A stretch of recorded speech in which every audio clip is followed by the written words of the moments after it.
Hello friends, ഇന്ന് നമ്മൾ വന്നിരിക്കുന്നത് the beginning after the end എന്ന മാൻവയുടെ റിവ്യൂമായിട്ടാണ്.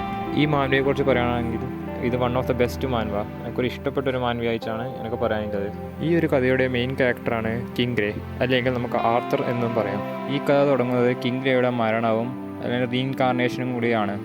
മരണത്തിന് മുമ്പേ king Grey most powerful martial ആർട്ടിസ്റ്റും പിന്നെ ഗ്രേറ്റസ്റ്റ് ലീഡറും ആയിരുന്നു. റീഇൻകാർണേഷന് ശേഷം കിങ് ഗ്രേ ഒരു പുതിയൊരു ലോകത്തേക്ക് എത്തുകയും അവിടെ ഒരു പുതിയൊരു കുട്ടിയായി ജനിക്കുകയും ആ ലോകത്തെക്കുറിച്ച് പഠിക്കുകയും ചെയ്യുന്നു.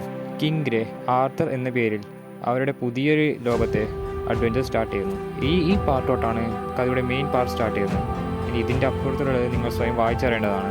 ഈ കഥയുടെ ആർട്ട് വർക്കിനെ കുറിച്ച് പറയുകയാണെങ്കിൽ ഭയങ്കര എൻഹാൻസ് രീതിയിൽ തന്നെയാണ് എടുത്തിരിക്കുന്നത്. ഈ മാൻവയുടെ story telling and character development കൊണ്ട് ഇത് one of the best manhwa എന്ന് ഞാൻ പറയും. അടുത്തൊരു മാൻവയുമായി അടുത്ത ആഴ്ച വീണ്ടും കാണും.